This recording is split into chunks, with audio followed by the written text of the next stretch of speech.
Hercules की शुजात और जहानत की कहानी, जिसमें वो 3 सुनहरी सेब हासिल करने के लिए मुश्किल मुहिम्मात सर अंजाम देता है। देखें कैसे हरकुलस ने अपनी ताकत और हिकमत से बादशाह के हुक्म को पूरा किया। बहुत साल पहले यूनान की सरजमीन पर एक मजबूत और बहादुर इंसान पैदा हुआ जिसका नाम हरकुलस था। हरकुलस की पैदाइश एक आम इंसान की तरह हुई, लेकिन वो गैर मामूली ताकत और शुजात का मालिक था। यूनान के लोग उसकी ताकत की कहानियां सुनते थे और उसकी बहादुरी की तारीफ करते थे। यूनान के बादशाह को हरकुलस की ताकत और मकबूलियत से हसद होने लगी। इसे खौफ था कि कहीं लोग हरकुलस को बादशाह न बना दें। इसलिए इसने हरकुलस को मुख से दूर रखने के लिए मुश्किल तरीन कामों की एक सीरीज बनाई। इसका मकसद था कि हरकुलस को मुख से दूर रखकर इसे मुमकिना खतरे से बचाए।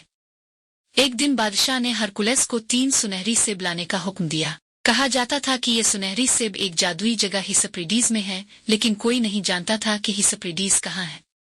बादशाह ने सोचा कि इस तरह हरकुलस तवील अरसे तक मुख से दूर रहेगा। हरकुलस ने सफर का आगाज किया। सबसे पहले इसने 3 दोशीज़ाओं से मुलाकात की जो उसके सफर के दौरान मिली थीं। हरकुलस ने उनसे हिस्सप्रीडीज का रास्ता पूछा। उन्होंने इसे समंदर के पुराने आदमी से पूछने का मशवरा दिया, लेकिन उन्होंने इसे खबरदार किया, इसे मजबूती से पकड़ना वरना वो फरार हो जाएगा। कोई और हिस्सप्रीडीज का रास्ता नहीं जानता। हरकुलस ने समंदर के पुराने आदमी को देखा जो साहिल पर सो रहा था। इसके लंबे बाल और दाढ़ी थी। हरकुलस चुपके चुपके इसके पास पहुंचा और इसे मजबूती से पकड़ लिया। समंदर के पुराने आदमी ने आंखें खोली और हैरान हुआ। इसने खुद को हिरन में बदल दिया और फरार होने की कोशिश की, लेकिन हरकुलस ने इसे मजबूती से पकड़े रखा।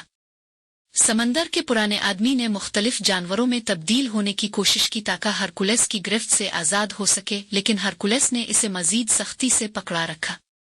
आखिरकार समंदर के पुराने आदमी ने हार मान ली और हरकुलस से पूछा, तुम कौन हो? तुम्हें मुझसे क्या चाहिए? हरकुलस ने जवाब दिया, मैं हरकुलस हूँ। मुझे हिस्सप्रीडीज का रास्ता बताओ। समंदर के पुराने आदमी ने कहा, ये एक जजीरा है। साहिल के साथ साथ चलो, तुम्हें एक देव मिलेगा। वो तुम्हें हिस्सप्रीडीज का रास्ता बताएगा। हरकुलस ने अपने सफर को जारी रखा और आखिरकार एक देव से मुलाकात की। देव बहुत बड़ा और ताकतवर था। हरकुलस ने देव को जगाया और देव गुस्से में आया। देव ने एक बड़े डंडे से हरकुलस पर हमला किया, लेकिन हरकुलस ने देव को उठाकर जमीन पर पटक दिया। देव फौरन उठ खड़ा हुआ और पहले से ज्यादा ताकतवर हो गया। हरकुलस ने इसे दोबारा जमीन पर पटक दिया, लेकिन देव हर बार ज्यादा मजबूत होकर उठ खड़ा होता। हरकुलस ने देव को हवा में बुलंद किया और जमीन पर नहीं फेंका। देव आहिस्ता आहिस्ता अपनी ताकत खोने लगा। देव ने हरकुलस से इल्तिजा की कि इसे जमीन पर वापस छोड़ दे। हरकुलस ने इसे हिस्सप्रीडीज का रास्ता बताने के लिए कहा। देव ने इसे अटलस से मिलने का मशवरा दिया और अटलस का रास्ता बताया। हरकुलस ने अपने सफर को जारी रखा और आखिरकार अटलस से मुलाकात की। अटलस ने पूछा, तुम्हें सुनहरी सेब क्यों चाहिए? हरकुलस ने जवाब दिया, मेरे बादशाह ने मुझे ये 3 सुनहरी सेब लाने का हुक्म दिया है। अटलस ने कहा, यह जगह यहां से बहुत दूर है। सिर्फ मैं वहां जा सकता हूं। तुम मेरे लिए आसमान को संभाल लो, मैं तुम्हारे लिए सुनहरी सेब लाता हूं। हरकुलस ने इत्तेफाक किया और अटलस के लिए आसमान को अपने कंधों पर संभाल लिया। अटलस जल्द ही वापस आया और 3 सुनहरी सेब हरकुलस के कदमों में रख दिए। हरकुलस ने अटलस का शुक्रिया अदा किया और उससे दरख्वास्त की कि वो आसमान वापस संभाल ले। अटलस ने चालाकी से कहा, आसमान को संभाल लो, मैं 1000 साल तक आसमान संभाल चुका हूं। मैं 1 और 1000 साल बाद वापस आऊंगा। हरकुलस ने हैरानगी का इजहार न किया और कहा, ठीक है, लेकिन क्या तुम थोड़ी देर के लिए आसमान संभाल सकते हो? मैं अपने कंधों के लिए एक पैड बना लेता हूं ताकि आसमान को आसानी से संभाल सको। फिर मैं आसमान वापस ले लूंगा। हरकुलस ने बहुत आराम से बात की और अटलस ने इत्तेफाक किया। अटलस ने आसमान को दोबारा संभाल लिया। हरकुलस ने फौरन 3 सुनहरी सेब जमा किए और अटलस को अलविदा कहा। इसके चेहरे पर शरारती मुस्कुराहट थी। वो यूनान की तरफ रवाना हो गया, जबकि अटलस हैरत ज़दा और बोलती बंद रहा।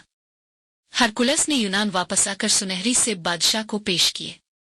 बादशाह हैरान रह गया कि हरकुलस ने इतने मुश्किल काम को कैसे पूरा किया। हरकुलस ने अपने कारनामों से साबित किया कि वो सिर्फ एक ताकतवर इंसान ही नहीं बल्कि एक ज़हीन और चालाक इंसान भी है। हरकुलस की मुहिम्मात यहाँ खत्म नहीं हुई। वो मुसलसल नए चैलेंजेस का सामना करता रहा और अपनी बहादुरी और हिकमत से उन्हें कामयाबी से मुकम्मल करता रहा। इसने न सिर्फ अपनी ताकत का सबूत दिया बल्कि अपनी जहानत और हिकमत का भी मुजाहरा किया। हरकुलस की कहानियां यूनान में हर जगह फैल गईं। लोग उसकी बहादुरी की दास्तानें सुनते और उसकी तारीफ करते। हरकुलस ने अपनी जिंदगी में बहुत से कारनामे अंजाम दिए और अपने लोगों के दिलों में हमेशा के लिए जिंदा रह गया। हरकुलस की शुजात और बहादुरी की दास्तानें आज भी जिंदा है। इसकी कहानियां हमें ये सिखाती हैं कि मुश्किलात का सामना करने के लिए हौसला, बहादुरी और जहानत की जरूरत होती है। इख्तिताम। हरकुलस की कहानी हमें ये सबक देती है कि हकीकी हीरो वो होता है जो न सिर्फ अपनी ताकत पर भरोसा करता है बल्कि अपनी जहानत और दिल की भी सुनता है। अगर आपको ये कहानी पसंद आई तो हमारे चैनल को लाइक करें, सब्सक्राइब करें और अपने दोस्तों के साथ शेयर करें।